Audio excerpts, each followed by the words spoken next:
Okay, thank you for coming today. This specific training is on EEOC, covering all of the best practices. Because EEOC, Equal Employment Opportunity Commission, is part of the government, right? The laws. We have Jackson and Lewis here, who's really counsel that we work with a lot of the time. So Danny Jarrett's here. His presentation will then be followed by mine, which will be kind of short and simple. It's just something that we can kind of complement and know what to expect moving forward. Okay, so I'm sure towards the end you have areas for questions, and I will too. So anything that you need, just let us know along the way. I am going to step out and do some payroll stuff, and then be right back. All right, so thank you, and here's Danny. Thanks, Tanya. Good morning, everyone. As Tanya mentioned, I'm Danny Jarrett. I won't give you a whole long introduction other than to tell you that I'm a native of Albuquerque, so I'm going to talk to you about what's important in New Mexico. I run the Albuquerque office of a national law firm. We just represent employers. I've been doing labor and employment law for 25 years plus. And so I'm going to run through a lot pretty quickly.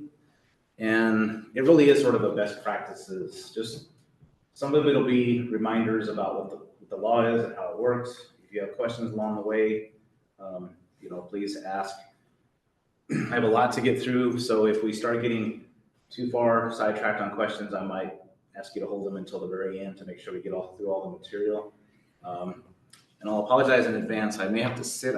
I broke my toe. I wish I could say I was doing something heroic, but I just got it. I kicked my pinky toe on the side of a drawer that was partway open, and it hurts like a mother. So once in a while I might have to sit down. So sorry about that. So this is kind of what I'm going to go through. Coaching your team, disciplinary actions. All of you are what are known as managers or supervisors under the law in the state of New Mexico.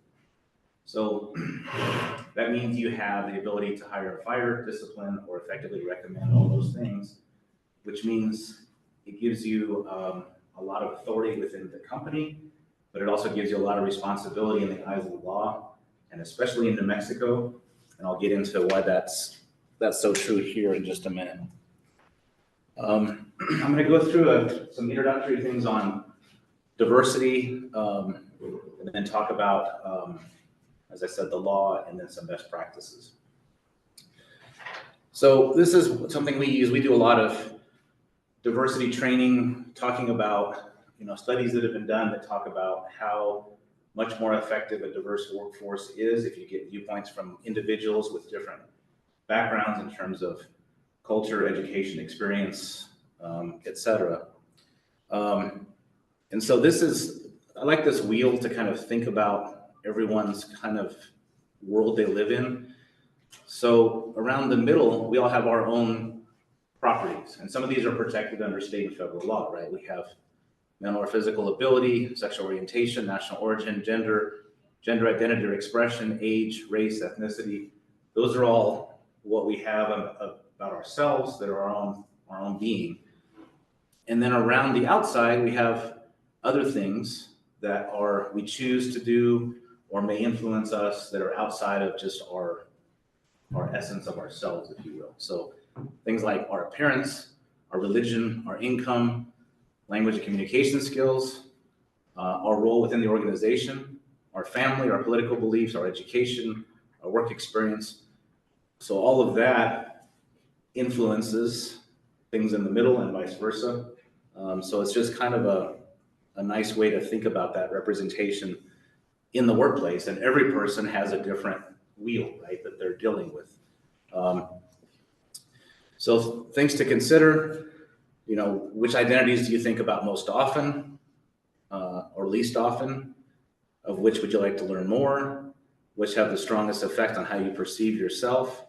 And then which have the strongest effect on how others perceive you? And I'm not going to spend a lot of time on that, but I think it's a good just reminder about sort of that construct in the workplace. And here's where it becomes important in terms of the protected characteristics. And this is what I'll talk about the law more. So we have things like unlawful discrimination and bias. There's I hosted a whole conference in Philadelphia a few years ago. It was interesting. It was a construction law conference that I was a co-chair of, and they told me I had to do a 2-day conference on diversity, equity, and inclusion to a bunch of older white construction workers from the South, basically. So that was interesting. And it went really well, but I was thinking this is going to be a challenge. I learned a lot and so did they. So intentional discrimination is something that we don't see often, but it does happen in the workplace, unfortunately, sometimes. And that's where you're actually treating a person or a group of people unequally based upon certain protected characteristics. So someone is intentionally being treated differently because of their age, national origin, gender, religion, etc. Unintentional discrimination is where you have a neutral policy, so there's no intent to discriminate, but it might have what's called a disparate effect on different groups. So, you're treating a person or group similarly based on a neutral policy, but other groups can be more negatively impacted, even though it's a neutral policy. So those are things to be aware of as well. Those happen more often, I would say, in very large organizations. And you may have heard about some of these cases where years ago, Coca-Cola had a large discrimination claim nationwide where even though they had neutral policies, the claim was it had a disparate effect on African-American employees. And they had a lot of statistics to back that up. So those are the kinds of things I'm talking about by neutral policies that impact different groups in a disparate way. And then beyond the legal definition of discrimination, there's many behaviors and actions people engage in which can be biased and have the effect of singling people out or making people feel different or not valued. What it really comes down to, it's really a simple concept, right? All of us want to go to work and work in a workplace where we can all be our true selves. We don't have to pretend to be someone else. We know we have rules and policies to follow within the construct of the workplace, but other than that, there's no limits in terms of feeling like you can't just be yourself in the workplace. So let's talk about what discrimination is. These are federal protected characteristics primarily. They come from the Civil Rights Laws of 1964, primarily Title VII. Race, color, national origin, age, religion, gender or sex, creed, and ancestry. Some of these are old terms, right? You don't hear people talking about creed so much anymore, right? But that was from the original law. And then in addition to the federal, we have additional protections in New Mexico for things like sexual orientation, marital status, familial status. And then a bunch of these are also federal.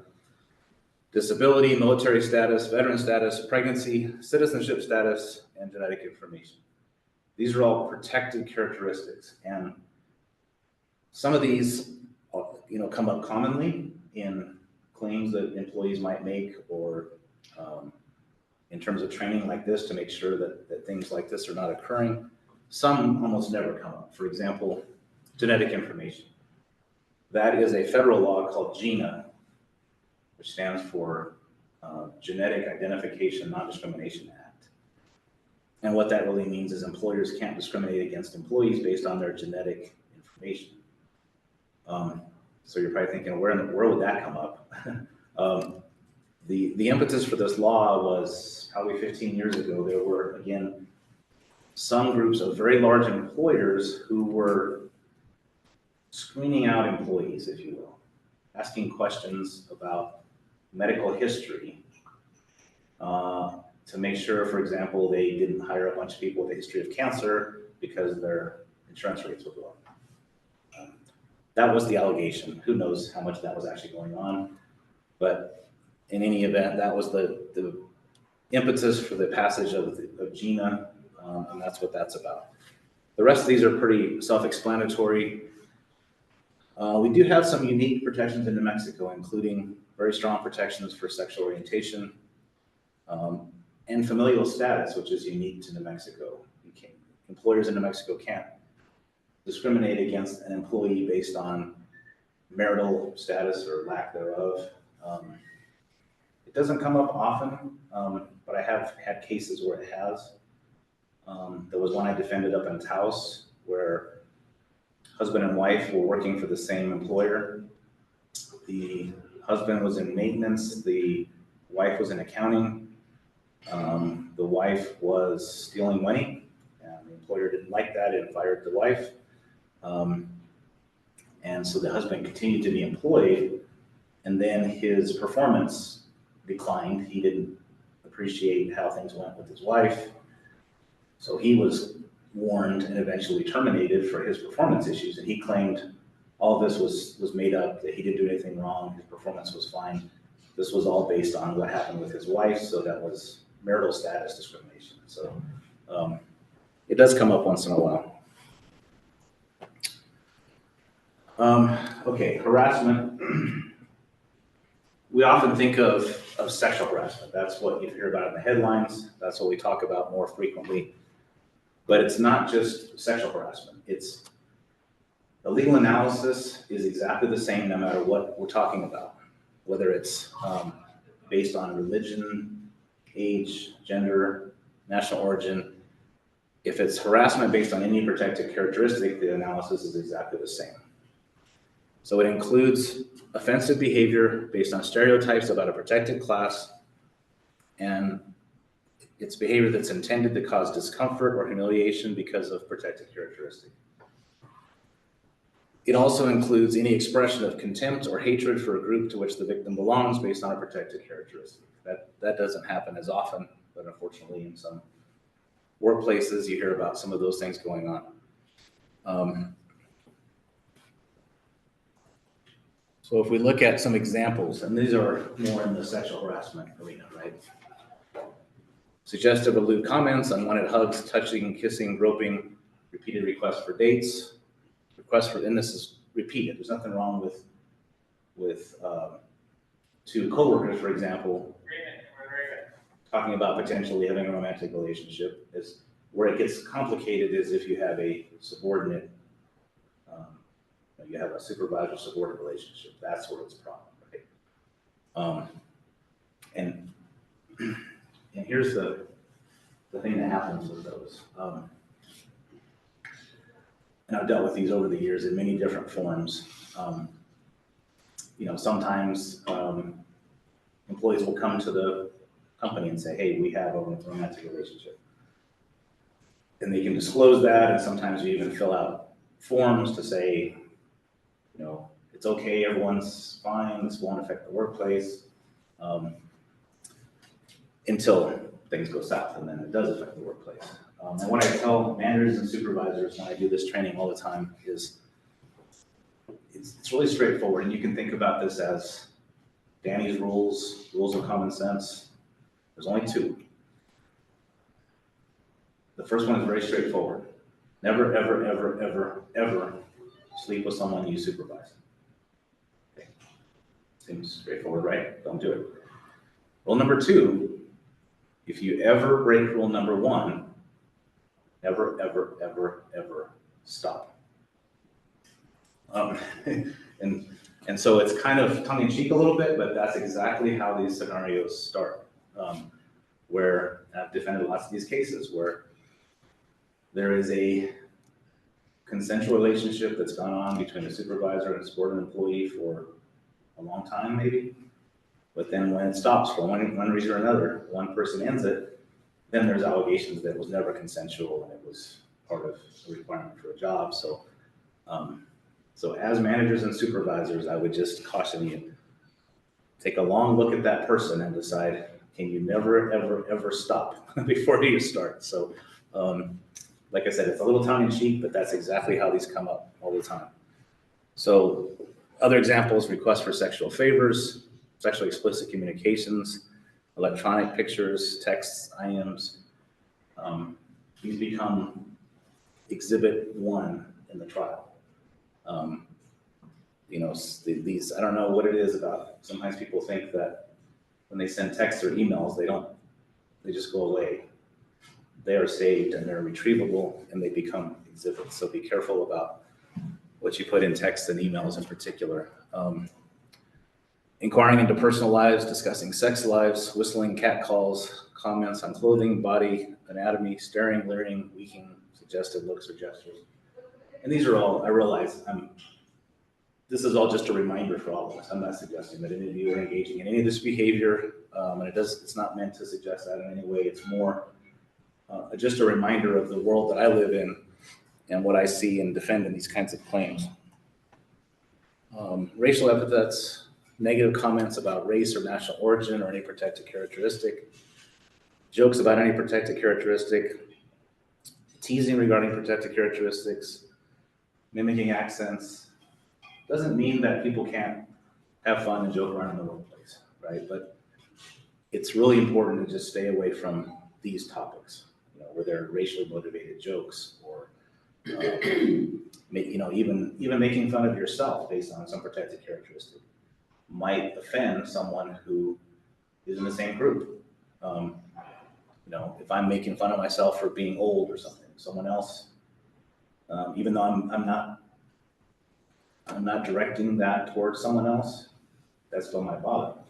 And the reality is, if someone says it bothers them, then you stop and that's the end of it typically. But unfortunately, when you start getting into especially jokes or teasing regarding protected characteristics, even people that seem like they're laughing along and they're fine with it, sometimes they really are not. So just a word of caution there. This is not just for you all in particular, but for those you supervise as well. The definitions of sexual harassment, there's really two kinds. There's hostile work environment, that term gets thrown around a lot, and then there's something called quid pro quo. So unwelcome sexual advances, requests for sexual favors, or physical or verbal contact, like what we talked about before, are actually legally defined as sexual harassment when submission to such conduct is made either explicitly or implicitly a term or condition of an individual's employment. Submission to or rejection of conduct is used as the basis for employment decisions. Those are what are known as quid pro quo, which is a Latin term that means this for that.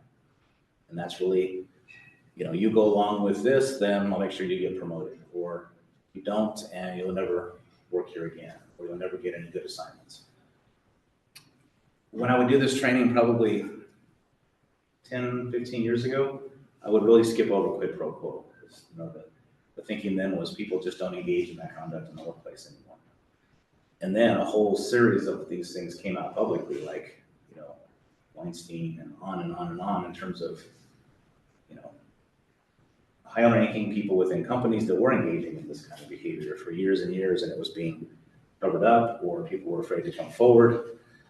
So still occurs, still illegal. And then the bottom one is when the conduct has the purpose or effect of unreasonably interfering with an individual's work performance or creating an intimidating, hostile, or offensive work environment. That's the hostile work environment. And they're broken down a little more clearly here. So quid pro quo always has to be someone in management or supervisor. And there's a condition, an aspect of employment on submission to a sexual advance or favor. Hostile work environment, these are the key elements.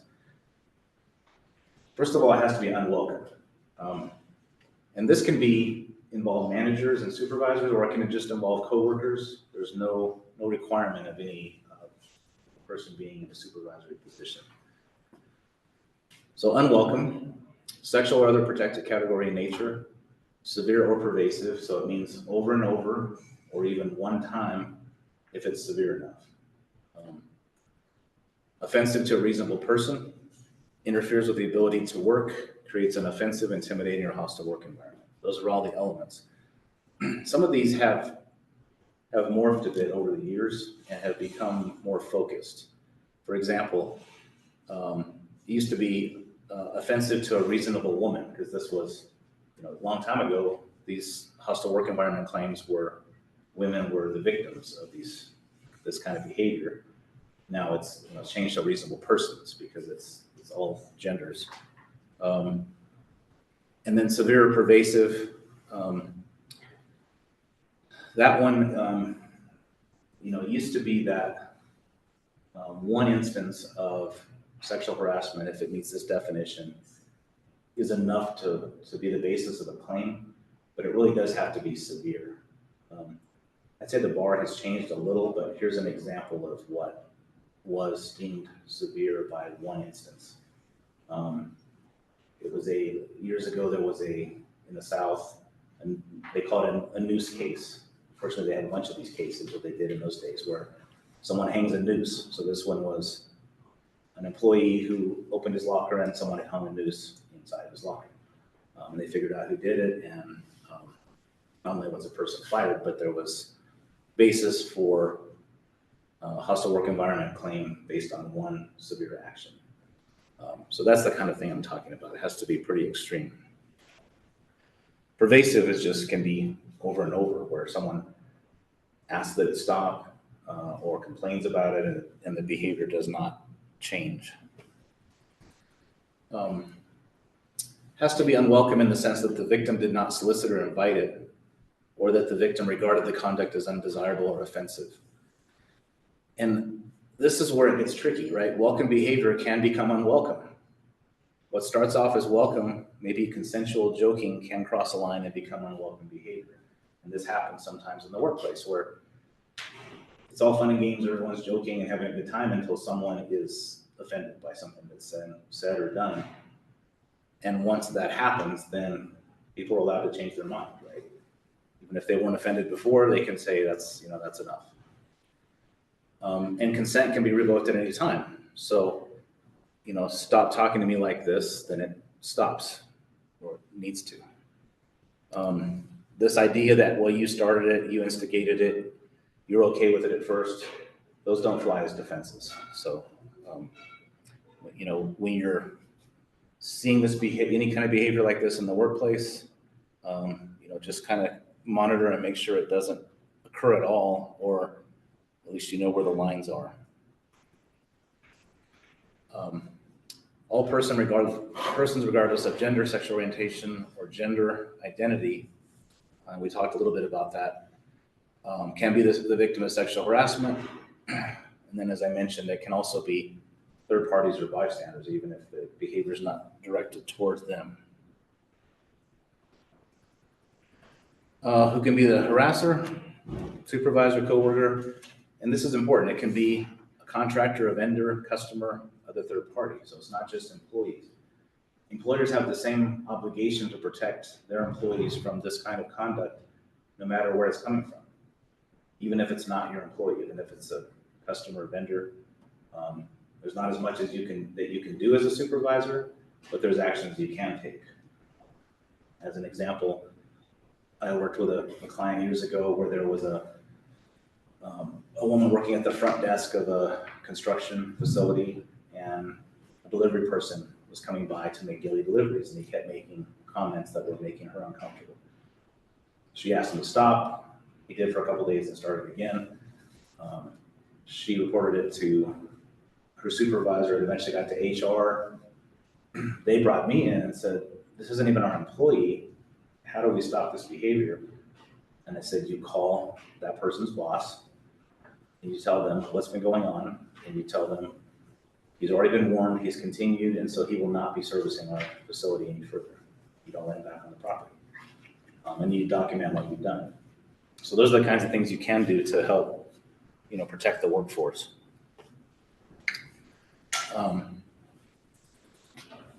Okay, we've talked enough about all these examples, so I'm going to skip over that slide.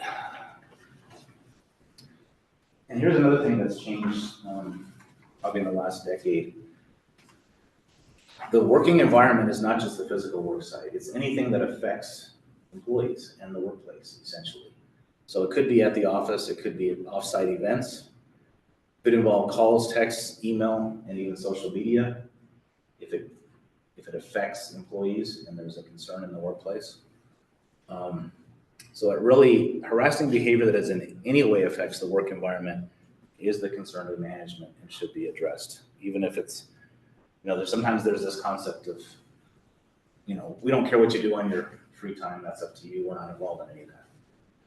That's true to a point, unless what you're doing in your free time affects coworkers, and especially if you're in that situation only because of your work relationship. So, happy hour after work or something like that, or a holiday party. Especially those kind of events where the employer is involved in organizing it, or even the employees would not be together at all were it not for their working relationship. And then if someone complains or there's an issue, it needs to be dealt with.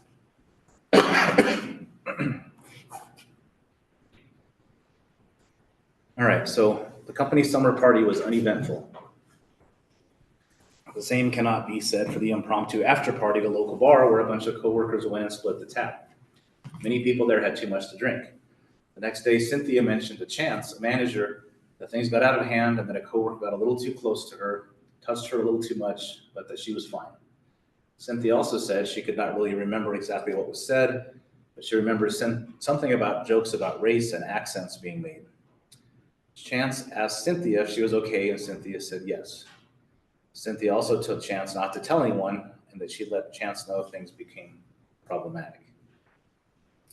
These are the kinds of scenarios that come up, and you as a manager or supervisor might be in this position going, okay, what do I do with this? First thing is, don't go it alone. You've got help, you've got HR, you've got resources, but here's some things to think about. If you were there that night and saw what Cynthia described happen, would you have stepped in? Each person is different. Sometimes it may not feel comfortable actually stepping in and saying, hey, that's enough. But there's different things that can happen. There's things called deflection, where someone, in another hypothetical I use, for example, there is a supervisor who is a female who sees Cynthia being subjected to this kind of behavior, and she's clearly uncomfortable, and she just says, hey, come here, I want to talk to you about something. Or, I want to show you this thing on my phone, or whatever, just something to deflect and get her out of that scenario. And then it can be dealt with later with HR or back at work if necessary. But you do have a duty as a manager or supervisor to, if you see behavior that violates policies or violates the law, to stop it from happening in some way, or to at least try to mitigate it. And Chance does have to do something about this. So that's part of the problem with these scenarios.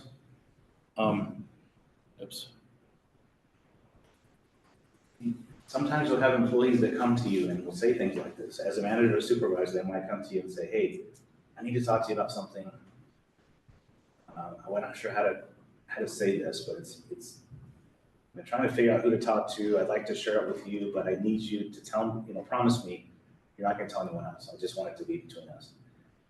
Your reaction to that should be, I can't promise that. Because I don't know what you're going to tell me, but if it's something that needs to be dealt with or investigated, I have to be able to share it. Like, all that I can promise you is I will keep things as confidential as possible, but I can't promise you I won't share it with anyone because I may have an obligation to. Sometimes that might stop them from telling you, which is unfortunate, but be careful about that, because the natural tendency for all of us is to say, oh yeah, sure, no, yeah, what's going on? Tell me, you can tell me anything. And then they tell you that something that's a whopper, and you're like, oh my gosh, I just told this person I wouldn't share it, and I need to now because this is a problem. So yeah, be careful about that. So I'll talk just a little bit about bullying. Sometimes I refer to this as the gateway drug in the workplace to harassment. And it can be just minor things that get worse and worse. And this isn't always, based on any protected class or status. It's just people being kind of jerks in the workplace.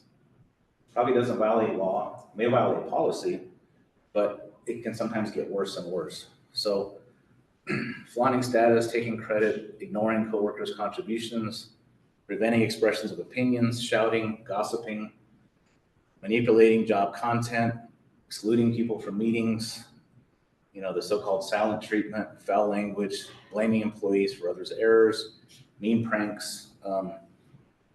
These start to occur and can become really problematic in the workplace. And these are some recent statistics. And actually pretty shocking. I think this was from 2021, if I remember right. So it's pretty recent. An estimated 48.6 million Americans experience bullying. 52% of non-management employees, 40% of management employees, and 18% of mid-level managers. 65% report being bullied by an individual of a higher rank, 21% by a coworker or a peer, and 14% by an individual of a lower rank. So it can happen all different ways, and the numbers are really shocking in terms of percentages.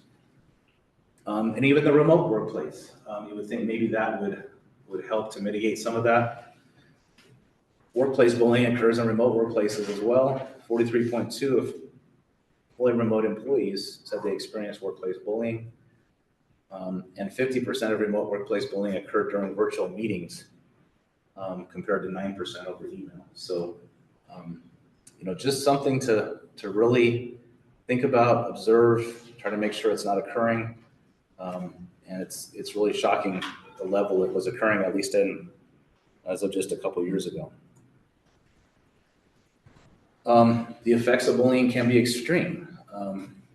Medical and workers' comp claims like heart issues, high blood pressure, stress in general, reduction in productivity, morale, psychological or emotional injuries, debilitating anxiety, panic attacks, clinical depression, PTSD, forcing to quit or transfer from a job.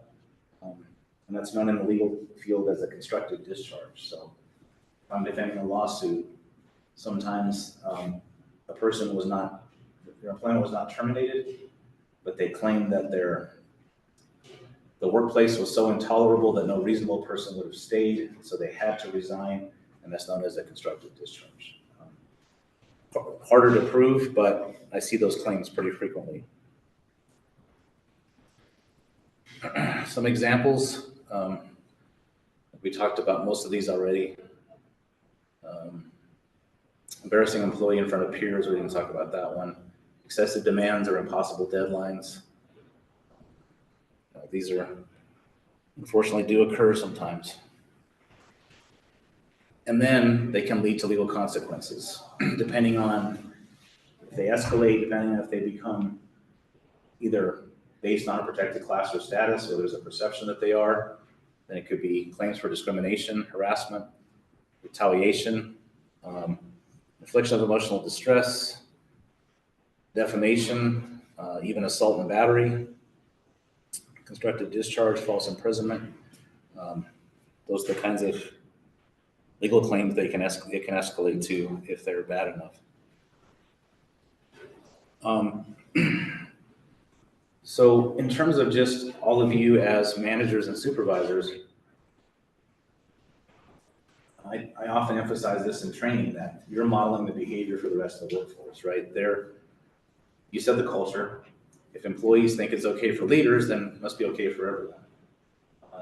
That power dynamic is real. Employees watch what leadership is doing, and that's the perception that they will have. Understand when the duty to act is triggered, and make sure you have a baseline understanding for a better evaluation of situations when they arise. Make sure you're preventing discrimination, harassment, or retaliation, and that's why training like this is so important, to just have reminders about the law and your obligations as managers and supervisors. And here's the zinger that I mentioned at the beginning, why it's so different in New Mexico to be a manager or supervisor. Under the New Mexico Human Rights Act, which is the equivalent state law to the civil rights federal law I mentioned earlier, an employer is defined as any person employing 4 or more persons and any person acting for an employer. So what that means is anyone who's a manager or supervisor is acting for that employer. And the result is there can actually be individual liability for managers and supervisors under the New Mexico Human Rights Act, which is different from federal law. There's no individual liability under federal law. Under state law, there is. And so sometimes The first time a manager or supervisor finds out about this is when they're named individually in a charge or a lawsuit, and they're going, wait a minute, why am I being sued? I'm just the supervisor here. It's because of this individual liability component where plaintiffs' lawyers know they can go after individuals as well. The reality is, most of the time, what happens with this is the company still provides a defense for the manager or supervisor. Sometimes through insurance, sometimes not, but the only time I've seen it where that doesn't occur is in extreme examples where it's clear the manager or supervisor did something way outside the scope of their duties, something the employer would not have expected them to do or encouraged them to do. One example I can think of was, and I'm telling you this to give you a little more relief about this, that you're not going to be constantly, sued or named in a charge if you're just doing what you're supposed to under the policies. This was a case several years ago where it wasn't a client I represented, but I got involved later.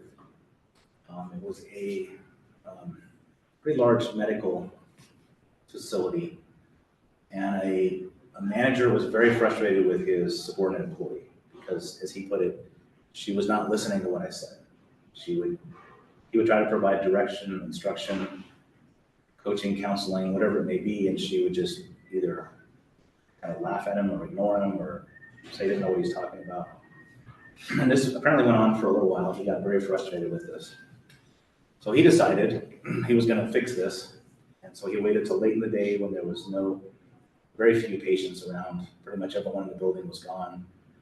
She was walking by in the hallway, and he grabbed her and pushed her into an exam room and went in with her and closed and locked the door and said, "You will sit there and you will listen to what I have to tell you."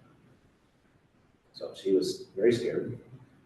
She sat, listened to all he said, nodded her head, yes, of course, yes, of course.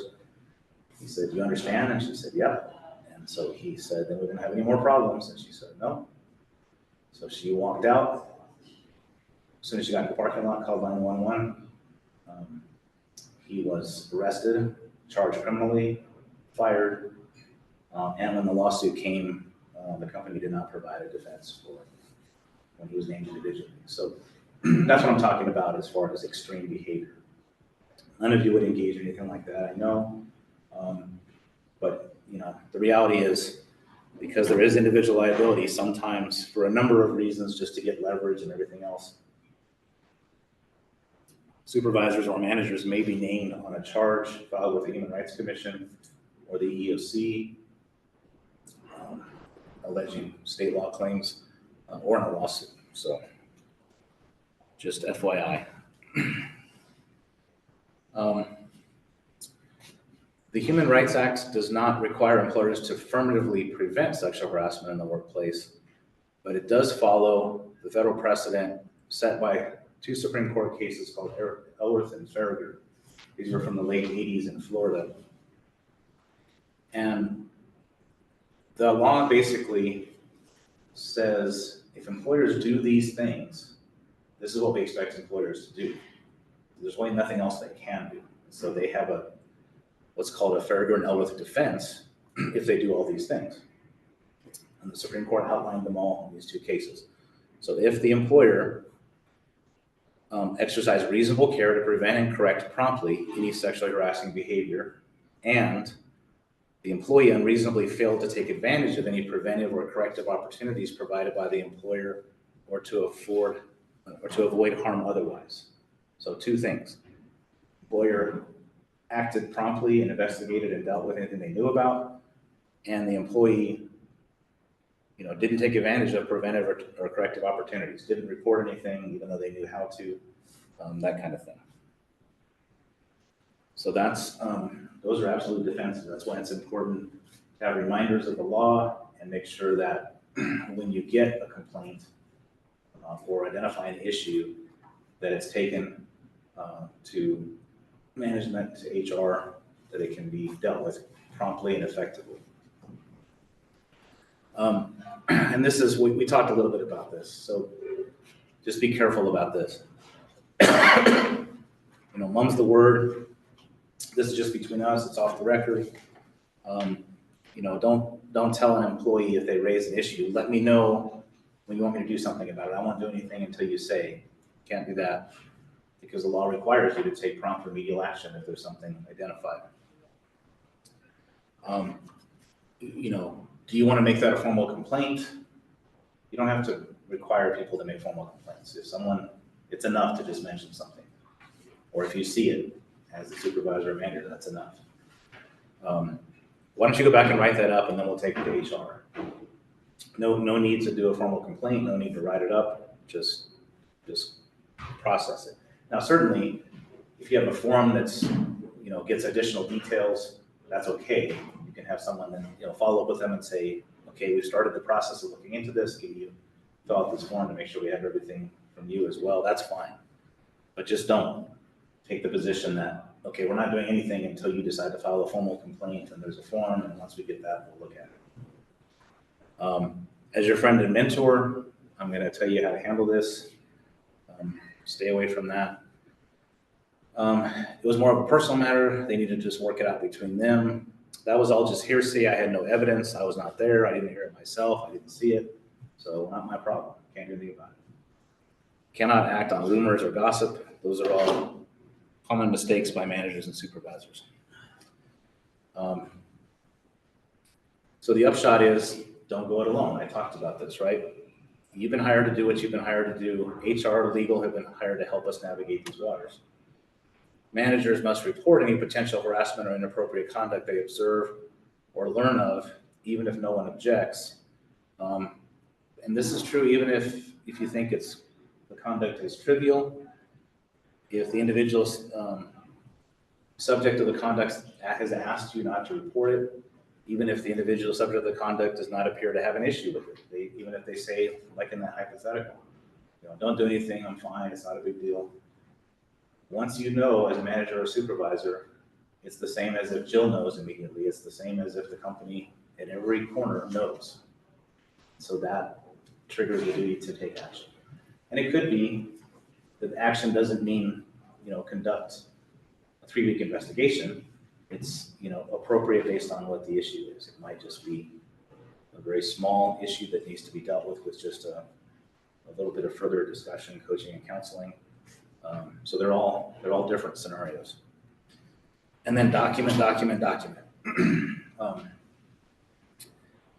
Even to the point of, you know, sometimes it seems like you may over document at times. And what I mean by that is, if I come in and I'm going to defend a lawsuit or a charge that's been filed, I hate to say it this way, but if a discussion occurred and nothing was in writing, it's almost as if it didn't happen. Because when it gets to testimony, there's going to be, you know, different versions of what was said, especially if it was just 2 people in the same room talking. So it's good to either, you know, take notes at the time or shortly after, write down what was said, and then even sometimes follow up with a confirming email to say, just so I'm clear, this is what we just talked about. Thank you for bringing this to my attention. These are the issues you raised, and I'm going to discuss this further with HR, and someone will be back to you. Nothing wrong with doing that. Cooperating investigations, and then managers should expect that they'll be disciplined for failure to report. I mean, that's part of the process as well. It's a requirement of your jobs. It's unlawful also to retaliate against an employee who makes a complaint or raises an issue, participates in an investigation, otherwise exercises a right like requesting a reasonable accommodation. And that's even if the underlying complaint is not substantiated. So in other words, if there is an investigation and it's found that you could not corroborate anything, they still have the same protections. Unless there's evidence that it was fabricated or, you know, someone was making up something about a coworker to get them in trouble, but that doesn't happen very often. If an adverse action follows protected activity, meaning if I've reported some issue and then I'm going to be demoted, transferred, terminated, there needs to be a legitimate business reason, and a good explanation as to timing. Because I can tell you that if it happens immediately after or within, a matter of weeks, the natural assumption is going to be the two are connected.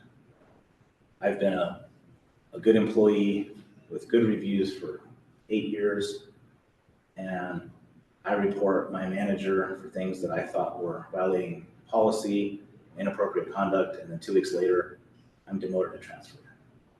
That's gonna, plaintiff lawyers love that kind of fact pattern, right? Because it's like, gee, that's interesting that 2 weeks after that complaint was made, this happened. Sometimes it's coincidence. Sometimes maybe that was already in the works. Maybe there was a restructuring that was neutral and a lot of people got moved around.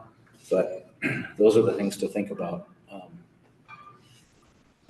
going to mention just Quail-Run policies briefly. So I know you're familiar with these, but upon receipt of a verbal or written complaint of discrimination or harassment, the company will investigate and, if appropriate, take prompt action. This is a very common policy. Confidentiality, and this goes back to what we were talking about earlier. It's in the policy as well. We maintain the greatest degree of confidentiality possible, but we cannot promise absolute confidentiality. Discretion is the key. So you can tell people if they're concerned, they bring an issue to you and say, I know you're going to have to do something with this, but please just don't say who reported it. Just keep this confidential. I don't want anyone to know. You can't promise them complete confidentiality because to conduct an investigation, it's not possible to have complete confidentiality. You can promise discretion. You can say, look, everyone will be as discreet about this as possible, but I can't promise you complete confidentiality because it will have to be an investigation. So someone may be able to figure out by putting it together who complained, but I can tell you that we'll be discreet in terms of how this is handled. That's the best you can do. And the company strictly prohibits retaliation. And this is the policy on supervisors. They're required to report any harassment that's reported to them. They're responsible for any harassment or discrimination that they should have known of with reasonable care and attention to the workplace for which they are responsible. So sort of just being burying your head in the sand and not being aware of things going on could be problematic. So, and that's not unusual either. It's a common policy. It just means, you're responsible to monitor the workplace to the extent you can and be aware of things that are going on. And expected to model appropriate workplace behavior. We already touched on that piece.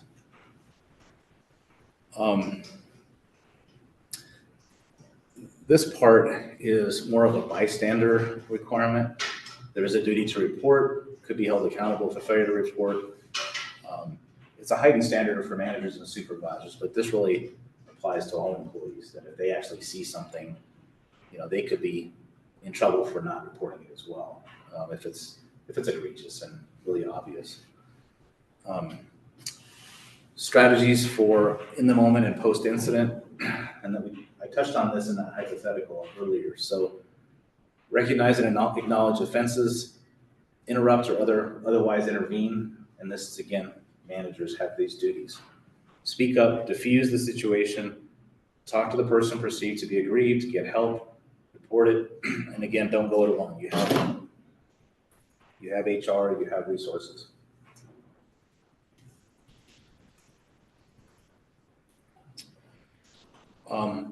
What if you're accused of harassment? Yeah, that's a very uncomfortable position to be in, right? Here's a few tips if something like that ever occurs. Just stop any questionable conduct. If someone alleges something is harassing behavior, even if you think it's not, or there was no harm intended, or you don't think it meets the definition, just any questionable conduct, just stop it immediately. Take it seriously. Immediately contact management or human resources. Keep it discreet and be professional. So don't do anything that could be construed as retaliation, including, and this is where it gets tricky. I've dealt with situations where in the workplace, someone makes, let's say I'm a supervisor, there's an allegation against me, and I think it's completely unfounded. I'm very offended that anyone would say I've done any of these things. I have an obligation as a supervisor, not only to continue to carry out my work, but to treat that person who's complained the same way I would have if they hadn't complained, which is really tough, right? But it's going to be potentially deemed retaliation if now I decide to avoid that person entirely. Because from that person's perspective, they're going to say, I've now taken away their opportunities for constructive feedback, criticism, work assignments, etc. So that's retaliation. And it even goes further than that, where there have been cases where this has occurred where, let's say, I'm a longtime supervisor, I have a lot of employees that like me a lot in the workplace. This person makes an allegation against me. And now none of their coworkers will associate with them at all. So they're shunned completely. I can't directly control that, but I can try to mitigate it as much as possible. I can talk to people and say, hey, there's a process for all this. You know, I know you don't like that was reported, but you really can't just you need to treat this person the same as anyone else. Just do your work and just forget about it. Those are all easy things to say in a vacuum. In a workplace, it's a little tougher to do, but these are what the guidelines are, at least in terms of the law. When in doubt, report it. Report all incidents of discrimination, harassment, or bullying, including conduct you experience, witness, or become aware of. And you can contact general manager or human resources. If it's against one of these individuals, then you can contact next person in the chain of command, for example, someone on the board, potentially, or any other supervisor or manager with whom you're comfortable speaking. If you've lodged a complaint and have not received an initial response within 5 business days, then contact the general manager. This is just a general policy that things should be acted on relatively promptly. The investigation will occur. Appropriate individuals will review the allegations, take them interim actions if necessary, meaning if we need to separate coworkers or do something to make sure things don't recur, that's a possibility too. Relevant documents, emails, or phone records are obtained and reviewed. Interviews are conducted with parties involved and witnesses. And this is typically something that Tanya would do as the HR person. Appropriate individuals will be notified of determination that administrative action has been taken. Okay, so this is a whole nother topic. I've kind of exhausted all of that area, and I want to talk about just performance management. This is something that is a challenge for all of us that supervise employees. How do you motivate them? How do you keep them on task? How do you evaluate their performance? The biggest thing is really from day one. Make sure people know what to expect. Clear, objective performance expectations and job requirements. Don't assume they understand their job duties. Make sure that they're thoroughly trained and ask questions of them right from the start to make sure after the initial onboarding and training that they're comfortable, they understand what their duties are, they have the resources they need. And then coach employees right from that first day to reinforce performance expectations and keep reinforcing as necessary. Define job mastery and career development goals as part of the performance improvement process, and then provide additional training when needed. And this is so important from day one. And the reason I like to talk about this piece in particular is I had a gentleman that worked for me several years ago he'd gone back to law school later in life, and he had a previous career doing corporate turnarounds. He and a team would come into troubled big companies and do a complete evaluation from top to bottom and make recommendations for changes in structure, personnel, finances, everything. Really sharp guy. And he had this great expression that I still use all the time. And the expression is bad news early. And it's real simple, but what he meant by that is if you're managing an employee, give them the bad news early. If something is not going well early on, let them know right away. because then there can be a course correction early. And it could be as simple as, they're showing up 5 minutes late to work every day.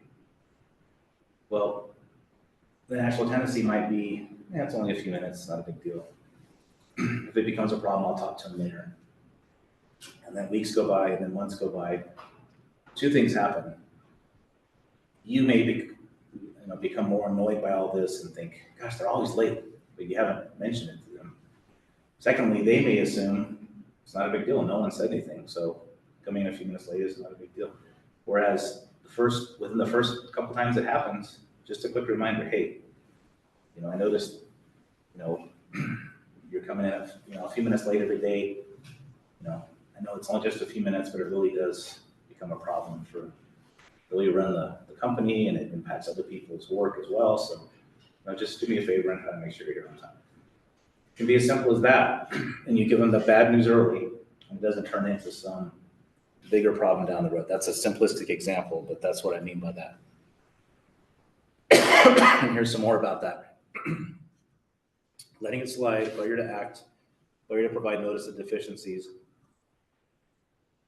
failure to provide opportunity to improve, and then inadequate documentation along the way too. If it's sloppy, if there isn't any, it's just wrong, disastrous documentation, inconsistency in standards, inadequate investigations into wrongdoing, these can be problems. Sorry, I gotta take one more.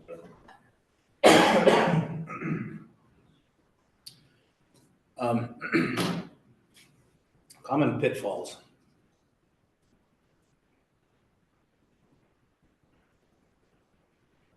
This goes into especially, things like annual evaluations. The natural tendency may be to just be soft in assessing performance. You don't want to demoralize them.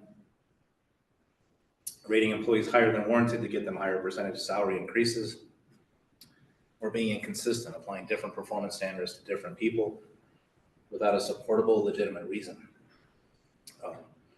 Skipping the real issues, for example, documenting difficult personalities, challenging behaviors. Those are all things that are part of your role as a manager or supervisor.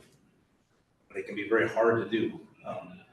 I struggle with them from the people that I supervise. But here's where it becomes a problem. If an employee has been in an organization for several years and they're getting, strong evaluations every single year and very little criticism, and then suddenly the manager or supervisor feels like whatever it was that was an issue now has gotten a lot worse. It's now tough to correct that because you haven't provided that feedback all along. You haven't given the opportunity to correct it at all. And that's where I end up with defending these lawsuits sometimes, where the allegation is this person had the best or second to best levels of performance for the last 5 years. And the other manager is saying, you've been struggling in this area for a long time. Just doesn't pass the sniff test, right? And here's what I'm talking about by being specific in terms of documenting. And look at the difference between these two. Joe is lazy, okay? That doesn't really, it's a very subjective term. If you put that in a performance evaluation or even in a write-up, it doesn't do a lot of good for someone reading that later. But if you say Joe does a great job identifying problems, but is not so great at identifying solutions, different way to look at it, right? Oh, thank you. Sally's always late. Sally was late on May 1st, 8th, 17th, 25th. Okay, that's a much more detailed way to describe that. Tom fails to pay attention to his work. Again, a generalized statement.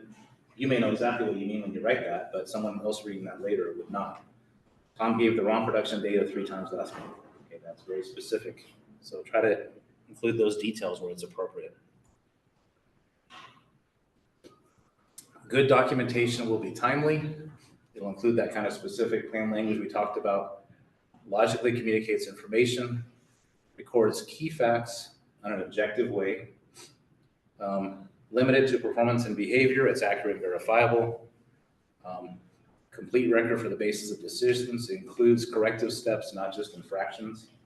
So it should include, especially if it's some kind of a disciplinary notice or even an evaluation. If there is an issue identified, there should also be a description of what the expectation is to correct it. Try to avoid extreme or conclusory statements like always or never. Don't include hearsay, innuendo, emotion, supposition. Free of references to protected characteristics. You certainly don't want to put that in. Dated and identifies who wrote it. Those are all key pieces of good documentation. We talked a little bit about performance evaluation. These are hard. Here's some tips to help these. In terms of what the employee has done well, include specific examples. Don't just say, generally, Joe's done a great job. Include examples. Joe's done well with this. Joe's done well with this project. Joe went above and beyond with this client or customer. What could the employee do to improve? Again, specific examples that shows where the employee needs to improve. Specific goals that will address those performance gaps. If discussed previously, a summary of those discussions, especially if they were not provided in writing to the employee.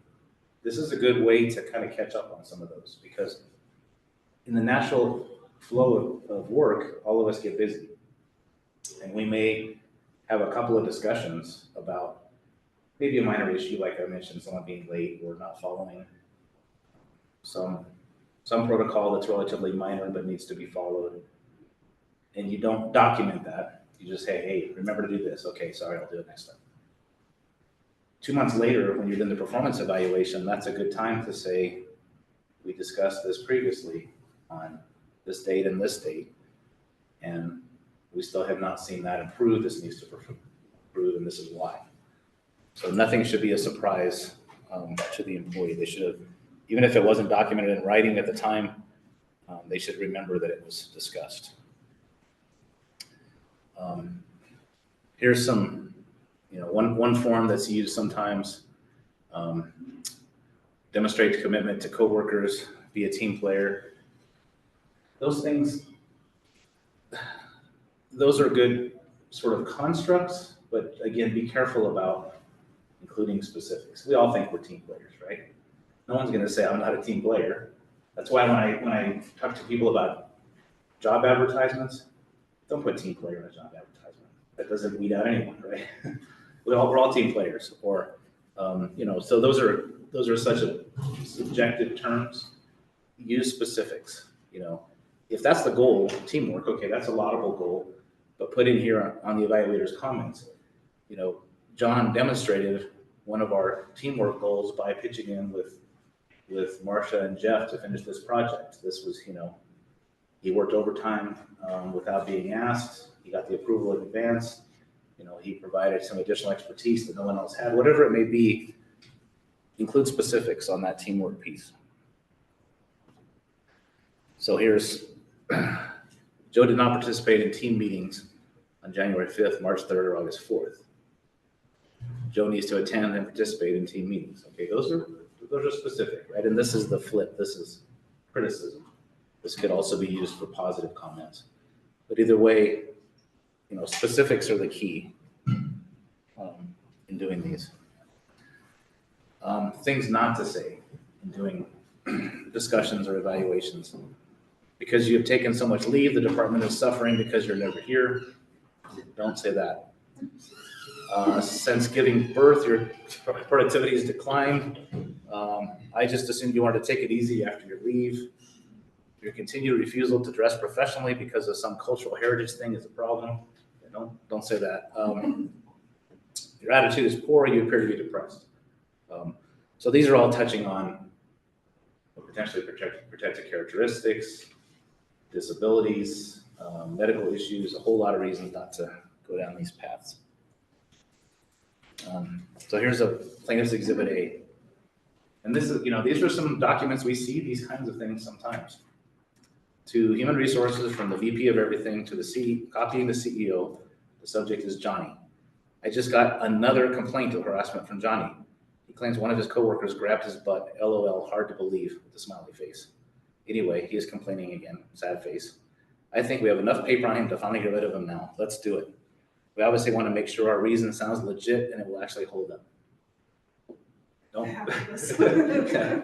I mean, there's a whole lot of things wrong with this, but the key for me as an attorney defending a lawsuit where this is Exhibit A, this was just circulated around in the company. It went from the VP to the Human Resources.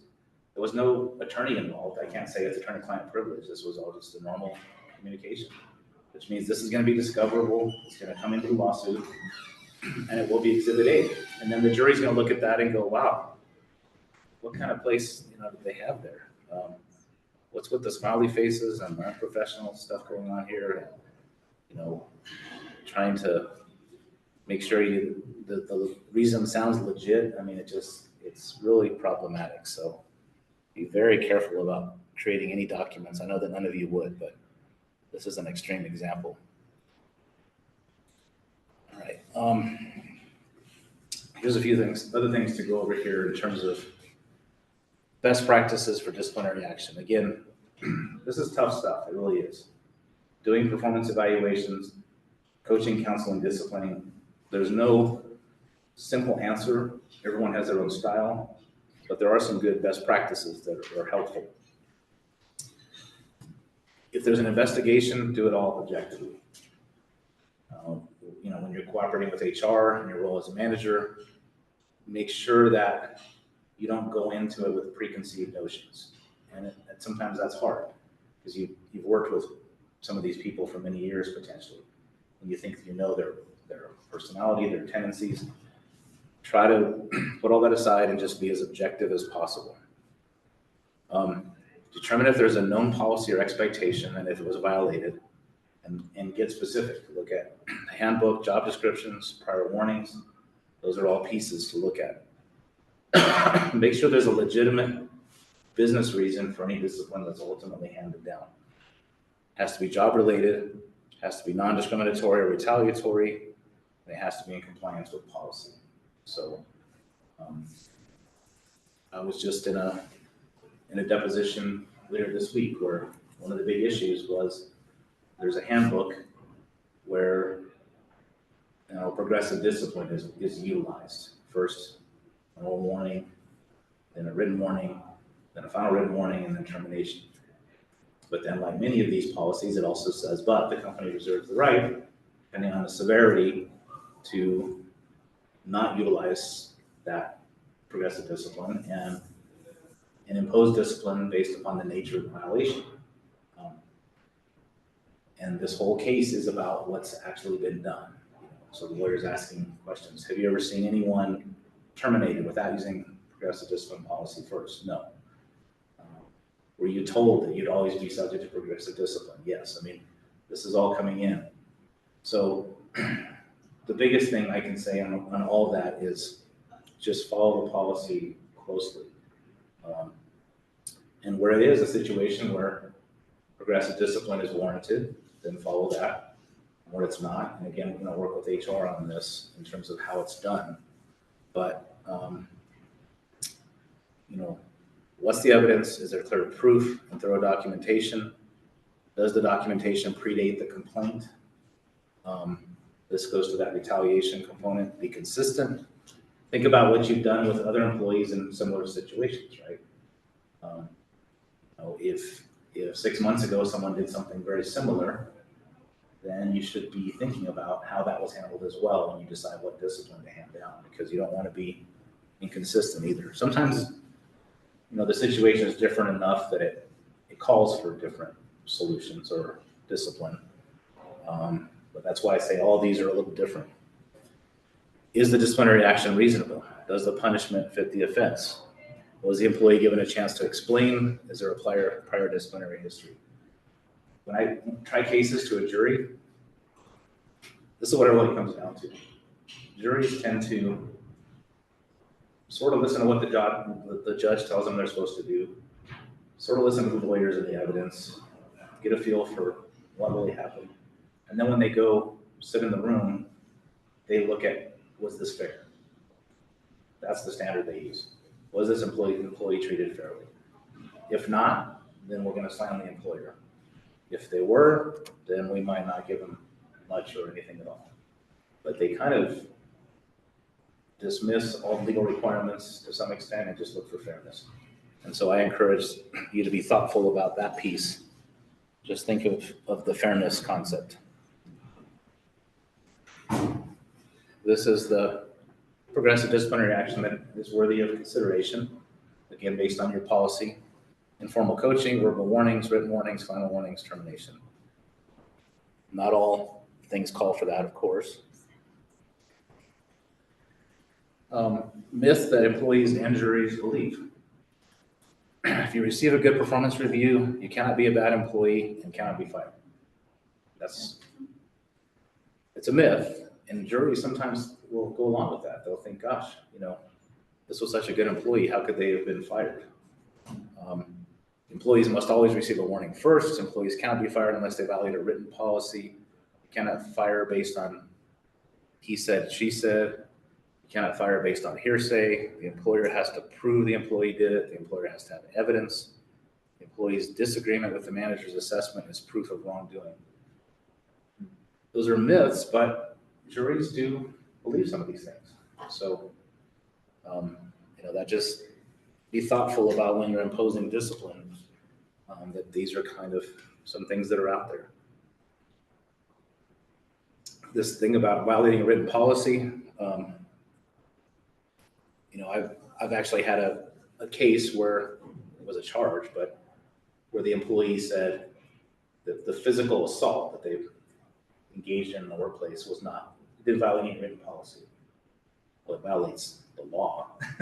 It's a criminal act, but they were right. There was no physical policy that said, you shall not beat your coworker to a pulp. Written warnings on these, some of the best practices, very specific, state the problem specifically, quote or include the related company or client policy, document previous conversations, establish a specific measure of performance, establish a specific timeline, state the consequences, obtain a signature if possible. Sometimes people will refuse to sign, that's fine, you can just write refuse to sign. Include dates and names, who drafted it, who received it, what witnesses were there. These are the kinds of things I like to see on documents, on written warnings.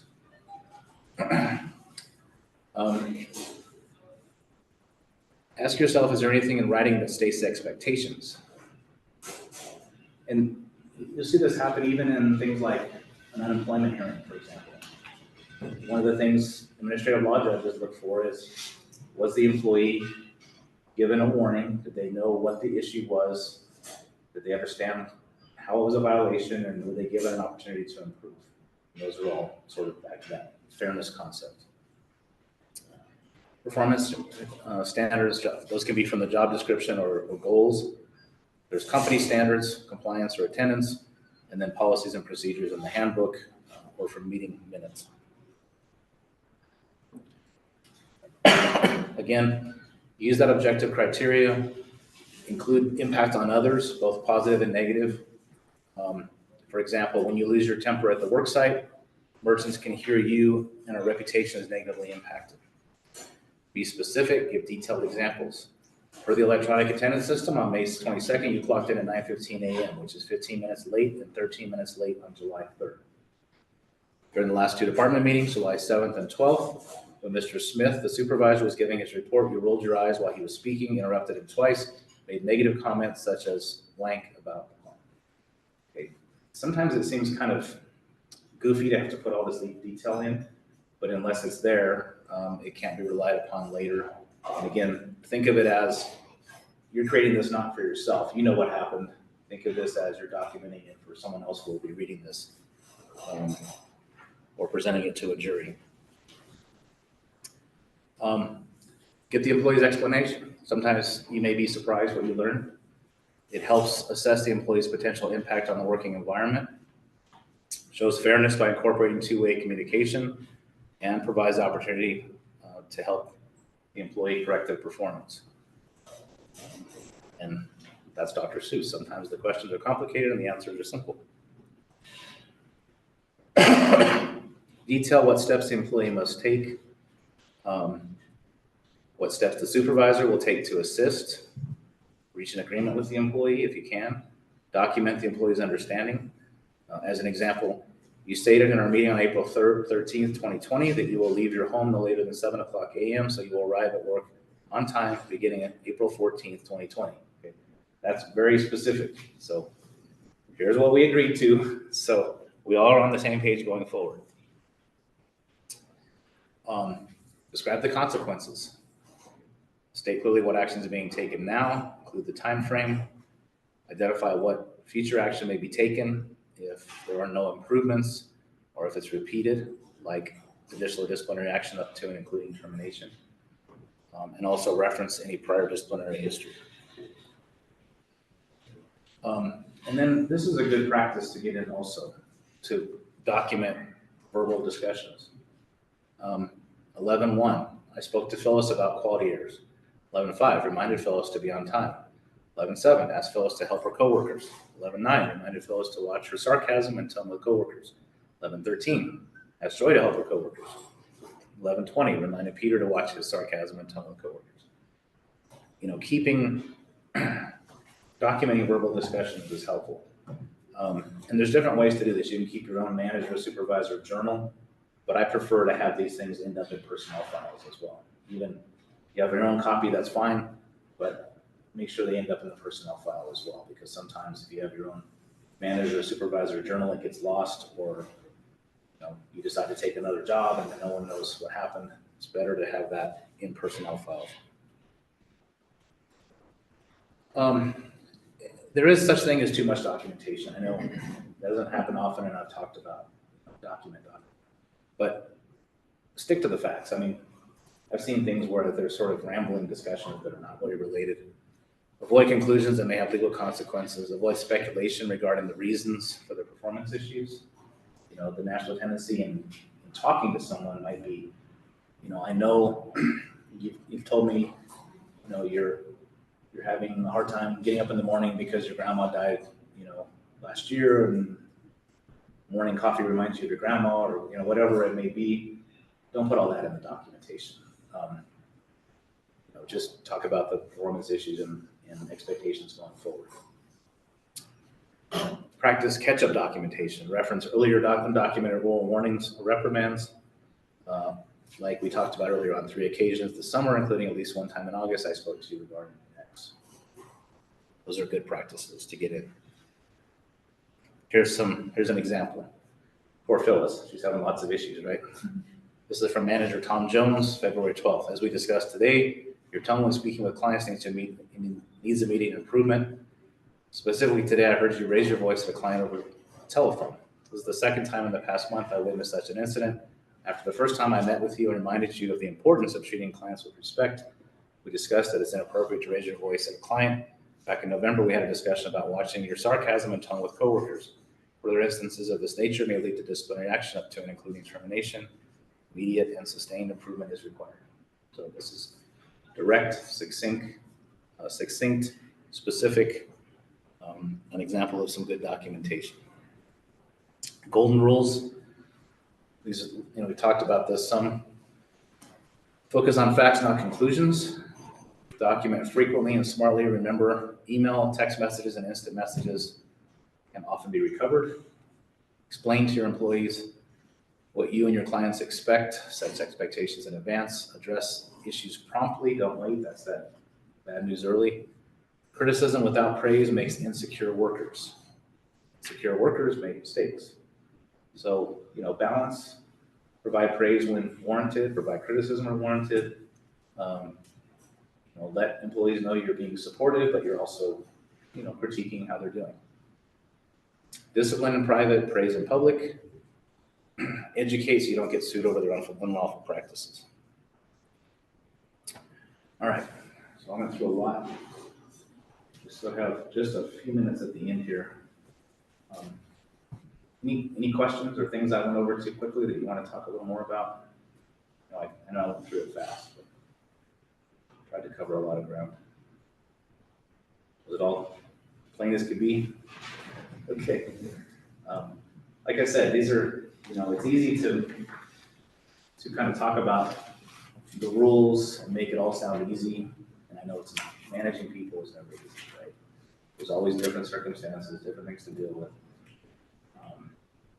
And I often tell clients when I get pulled into a situation where something's gone on for several months, I always tell them it's easier for me to play Monday morning quarterback. I wasn't there.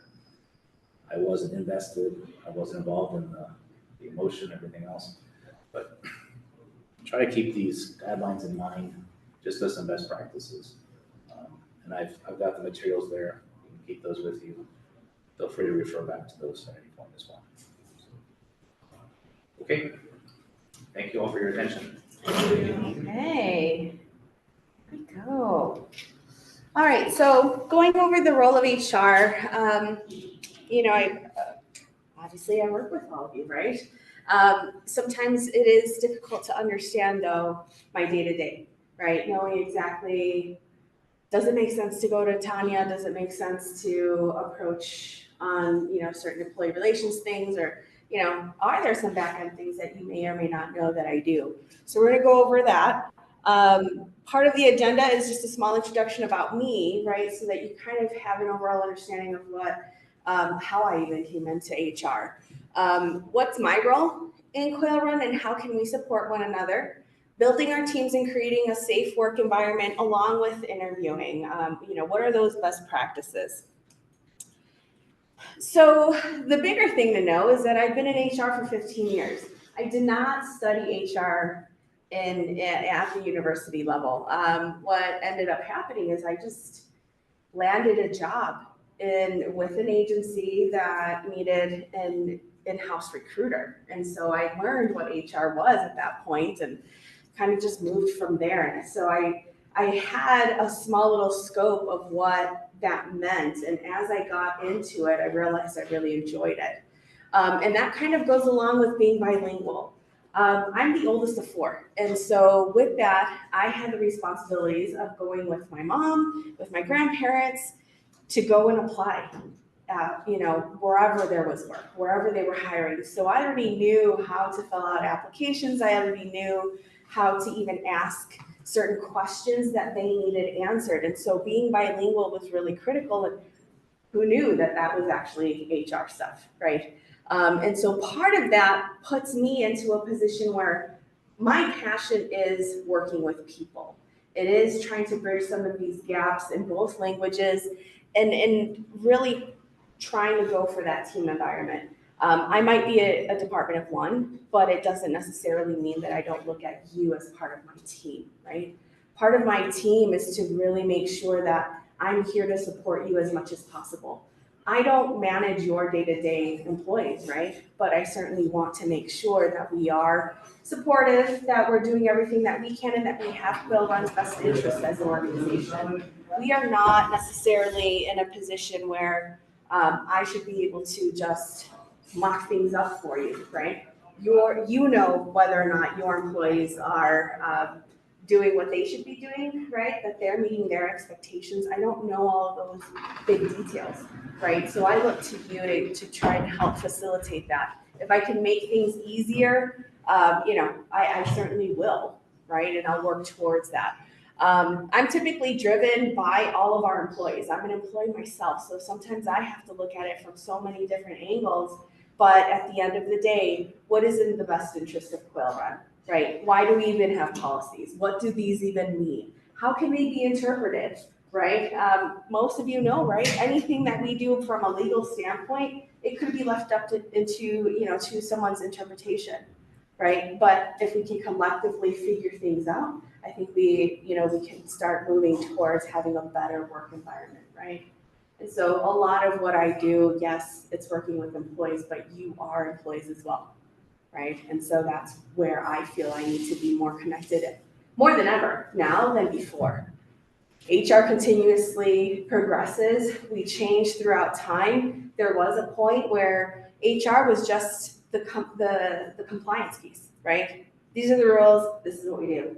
A lot of black and white, but now we have to go into the gray and start figuring out, well, can we be flexible? You know, can we still be consistent and try to work with our employees as much as possible so that they understand that they're valued too, right? But sometimes we have to make decisions that is best for you, right, as the manager, and also best for the organization. Okay. So what is the role of HR and how can we support each other? So by show of hands, do you know what I do on my day-to-day? Do you know what my job includes? Most of the time now. Okay. A lot. These are just some of the main areas. There's a lot more detail behind it, of course, but recruitment, onboarding, which is really from the moment that we make that offer up until, you know, we complete orientation.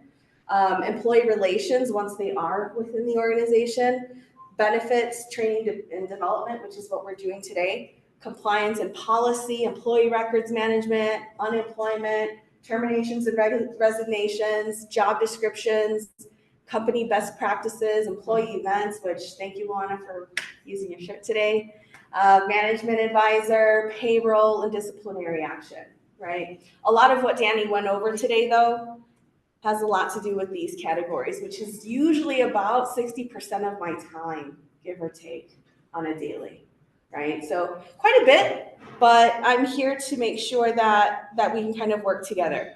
We purposely have an HR SharePoint to have all forms that could be of a benefit to you, right? That you have those resources and that are readily available, especially if my door's closed and I'm not available, right?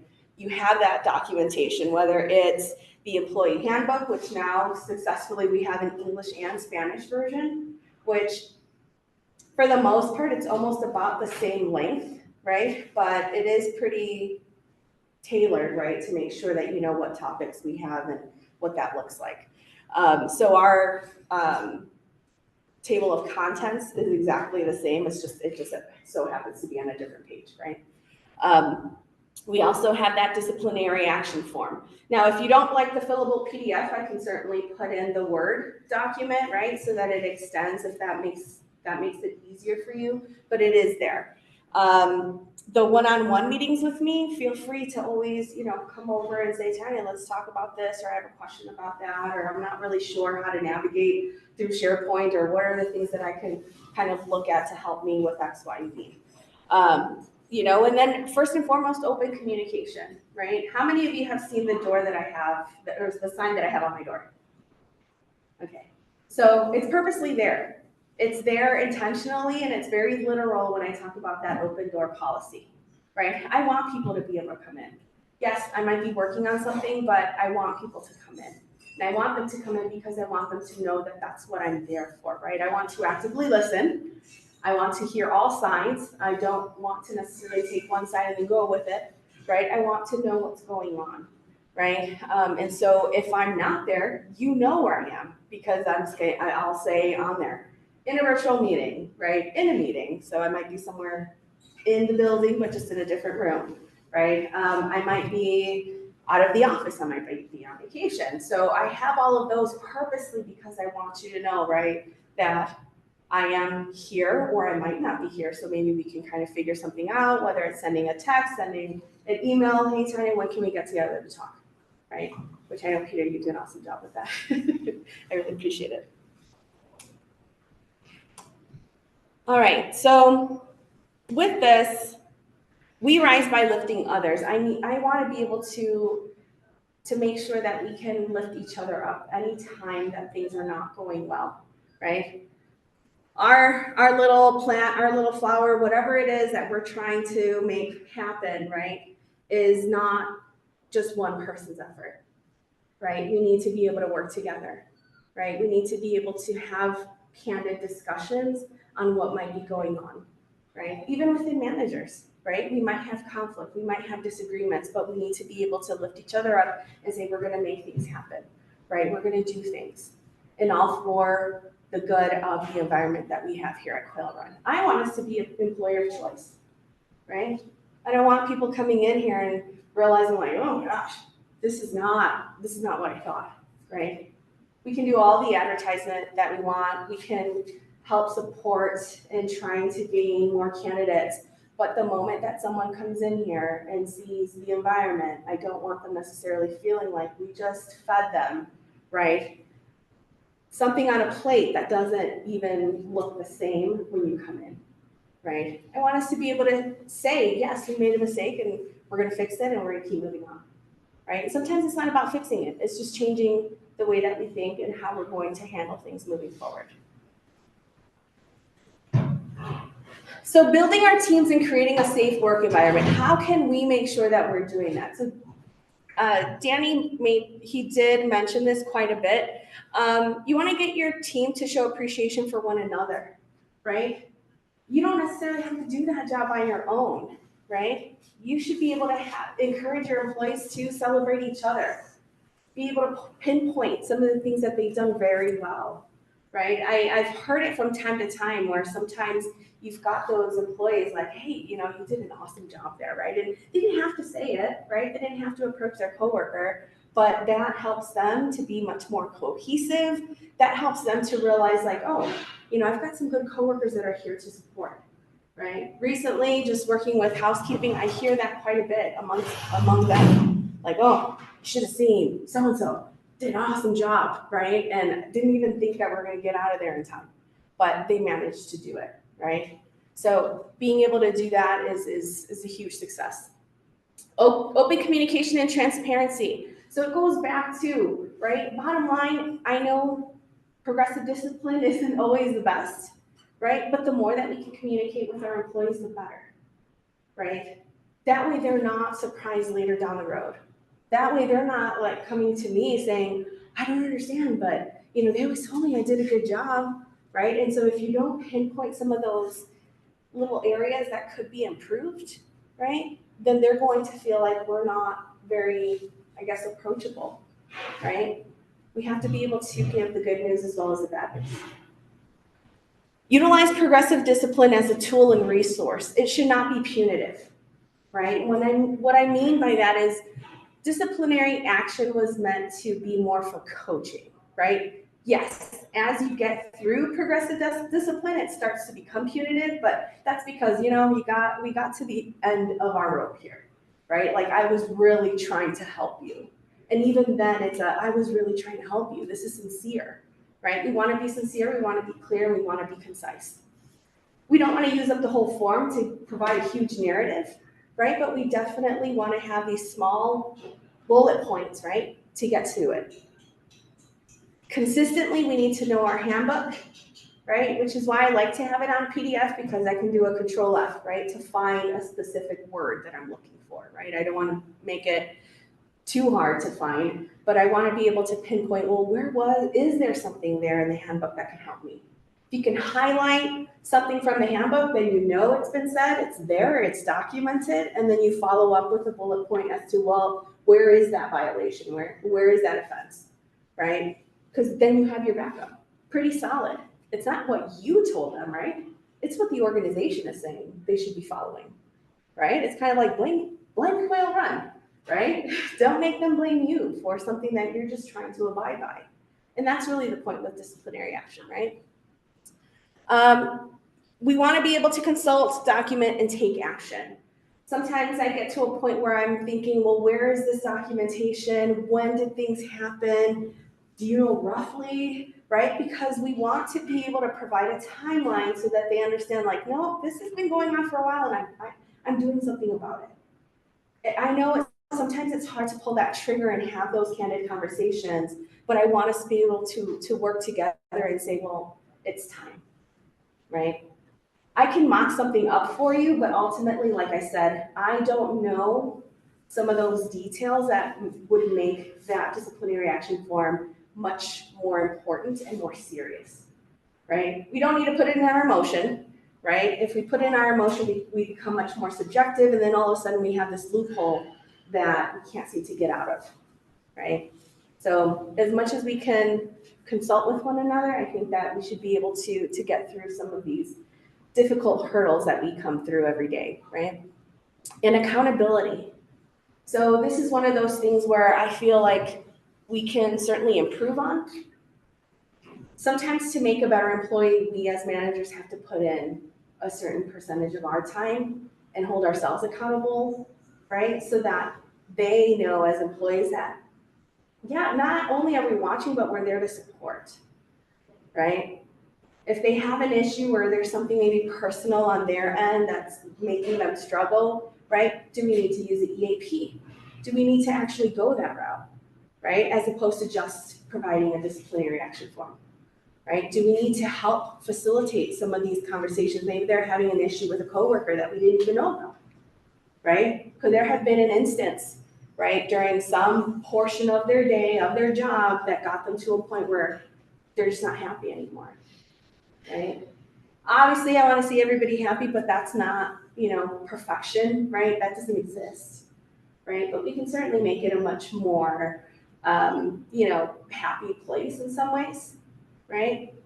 You have to think back to when you've got your first job, the job that you really wanted, right? And how excited you were about starting and what you wanted to contribute, right? And sometimes we have to revisit that and say, well, where can I get that feeling back, right? I want to be able to come back to work, but I'm just not sure if that's the right place, right? And if some of our employees feel that way, then okay, right? We celebrate what they've been able to contribute here, and maybe they'll be able to do something better wherever else they go, right? Reality is not everybody wants to work here. Reality is, what can we do to make them feel like they want to work here, which is a huge difference, right? So let's work towards getting them to work in that safe environment and that they feel that it's more team-oriented. So interviewing best practices, based on what you've heard from Danny so far, do you feel or do you think that interviewing has anything to do with EEOC? Yes, no, maybe? Yes. Yes, okay. Why would you say yes? Because, EEOC has to do with pretty much everything, every person. Right. Personality. Yeah. Every time you're going into interview a candidate, EEOC starts, right, in some way. Now, you can go blindly, right? If we had a Zoom interview and we said, don't even use your video, right? We're just gonna talk and just look at a blank screen, right? A black screen with my name on it, that's it. That actually works out very well because you don't see who's on the other side and there is no judgment. The moment you see someone face to face, whether you know it or not, you may have an unconscious bias, right? And so when that happens, EEOC starts clicking in, right? You have somebody come in who didn't even say they were pregnant and they come in. What does your schedule look like? Do you have a babysitter? Do you, guess what? No. It has nothing to do with the job, right? You always have to think about that, right? And it's hard not to, right? Because you're looking for a great, dedicated person to come into your team and make a difference, right? But does someone that come in pregnant, you don't even know how far along, but they come in pregnant, do you think that they can't do that? They should be able to, right? They signed up to apply. They signed up to do the job, right? Now, whether or not they might need some time, right, is one thing, but can they do the job, right? Can they perform the tasks that are in that job description? It has nothing to do with being pregnant, right? And that's the bottom line. So we do have some best practices. Part of it is having consistent interview questions, right? I have some questions based on, different positions, but you want to be able to ask the same question every single time, right? And then you kind of expand on it based on the, the responses that they provide you, right? But those consistent interview questions, right, need to provide some guidelines of the do's and don'ts, which ultimately kind of go to your interview question should always be about the job description, right? It's about the tasks at hand. It should always be about that. Their age, the number of children they may or may not have, whether or not they have secured childcare are not part of the job. Really, the furthest extent of what you could really say is, do you have reliable transportation, right? Can you get here, right? You don't ask, what kind of car are you driving? What year is it? You know, how many times did you have to go to the mechanic and get it fixed, right? Is it at its like last, you know, year of functionality? We don't need to ask all those questions. It's, do you have reliable transportation? Let people figure out their personal lives. Their personal lives are their personal lives. As long as they can get here is what matters, right? We can only work towards fixing a situation, right, as long as there's open communication, and that works with becoming, you know, being that coach, having those verbal conversations, going through that, you know, disciplinary action, because that's what we would need to do, right, as an organization. Let's not focus on some of those things that you know, or in your heart of hearts, right, you're feeling like, my instinct is telling me, right, that they might not be able to do this because of X, Y, Z, that has nothing to do with the job at task, right? So think about that. You want to actively listen, you want to be positive, and you want to be engaged. Like I said, you don't want to feed things on some type of platter, right, that you cannot meet, right? If you feel like, my team is a little, right? I mean, part of it is trying to be honest, but the other part is not being, you know, too honest to the point that you're driving people away, right?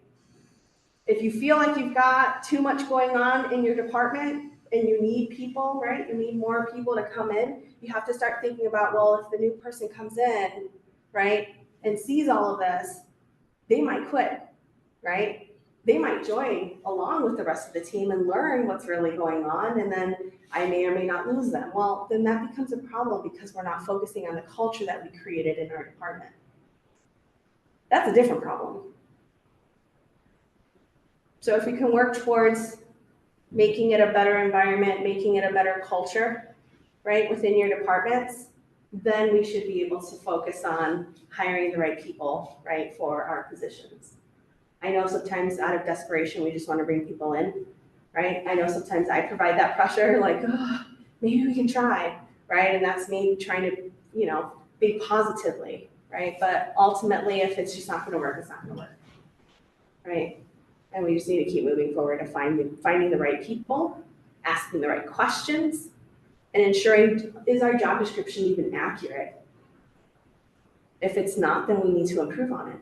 We need to figure out, what do we really want and what are we really needing from, you know, a particular candidate or individuals that are applying, right? So think about all of those things, because EEOC is big. It's right at the top of the list.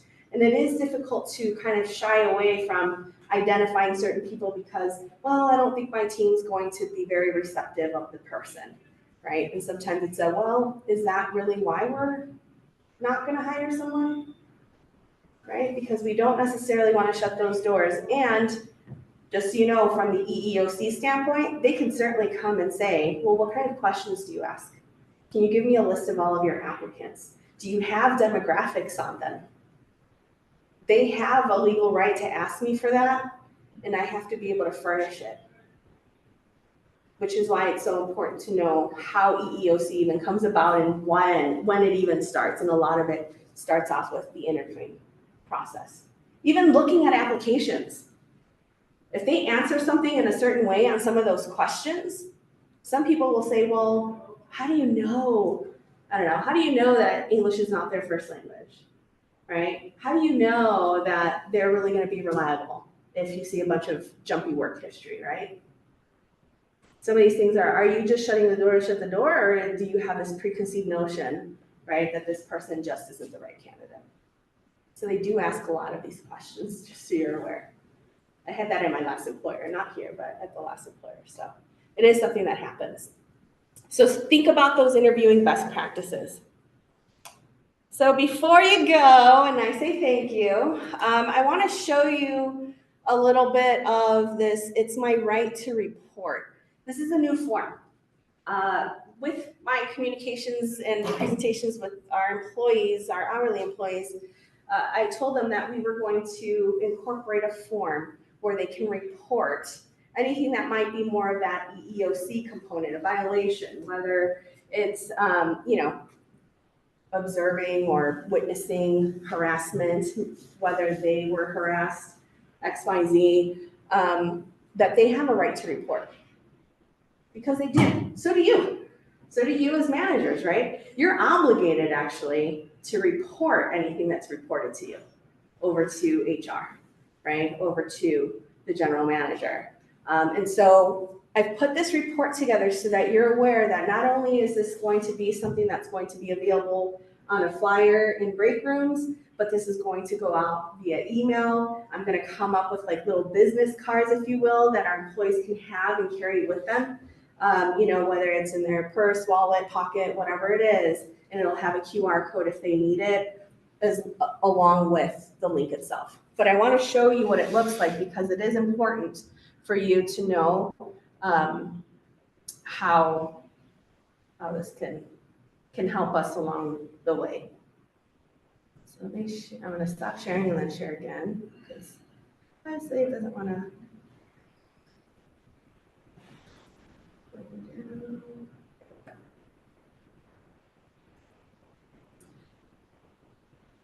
No.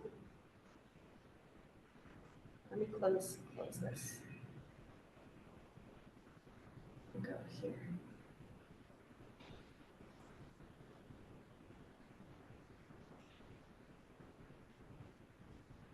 There we go.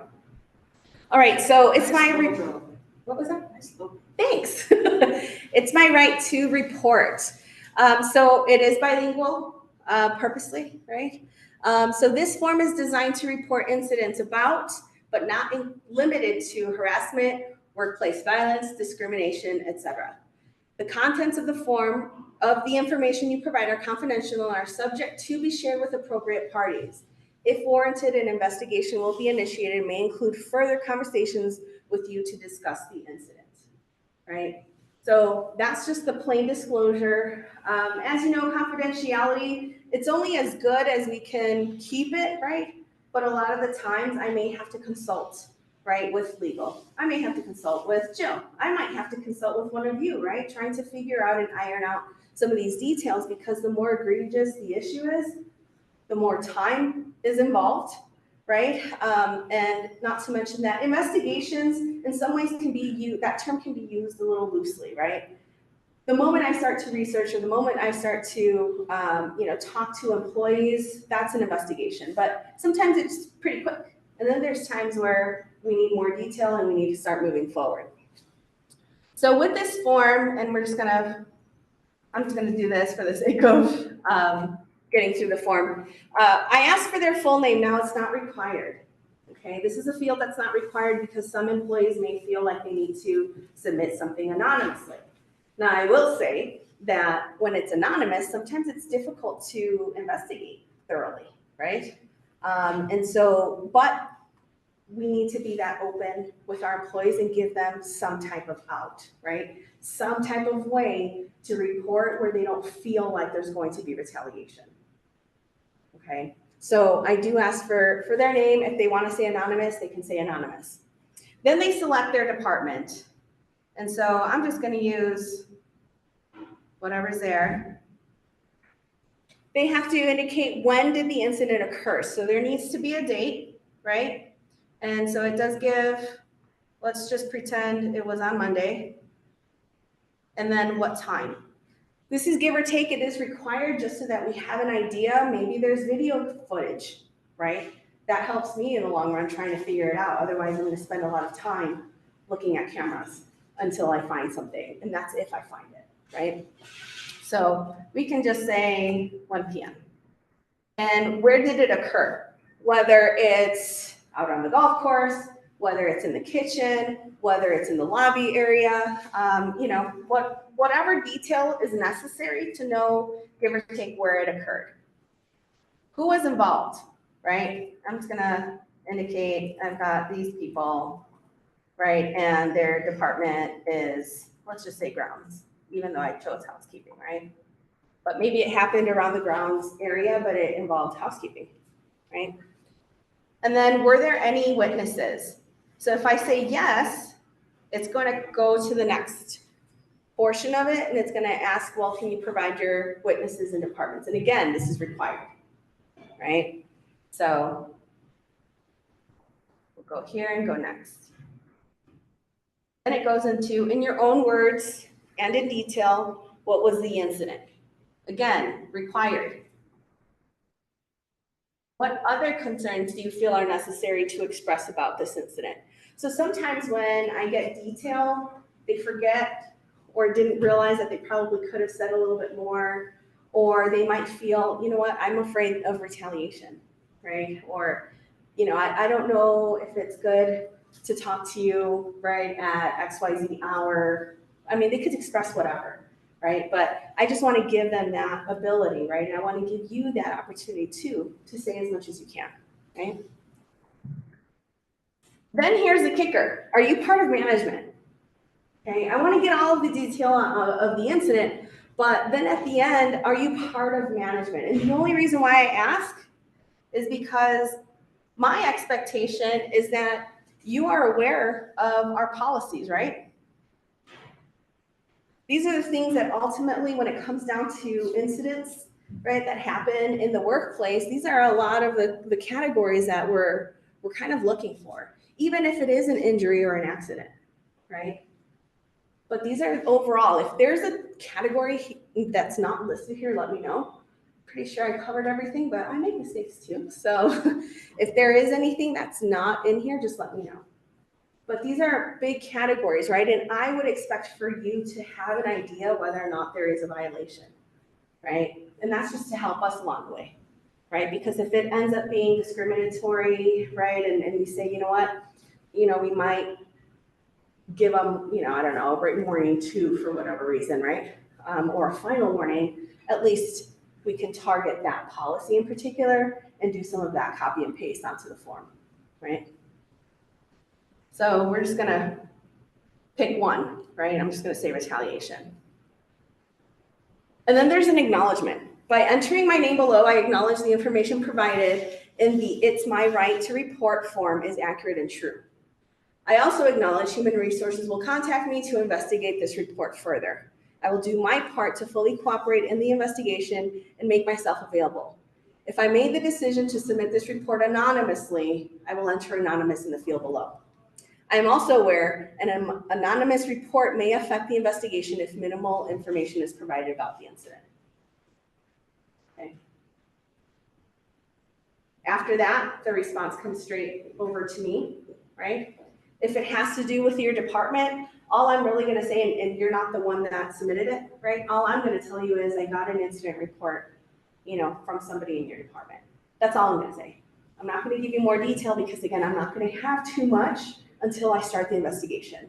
I don't want there to be a biased opinion. I know sometimes you want the investigation to finish fairly quickly, but sometimes it's not that easy. I need your cooperation as management to make your employee available. And I know sometimes it's hard, especially if you have things scheduled for them, right? So we have to work together to make sure that we can do something about it and start meeting with the appropriate parties. If it's more comfortable, we can always sit in that staff meeting room so that it's much more neutral if the employee feels it's better.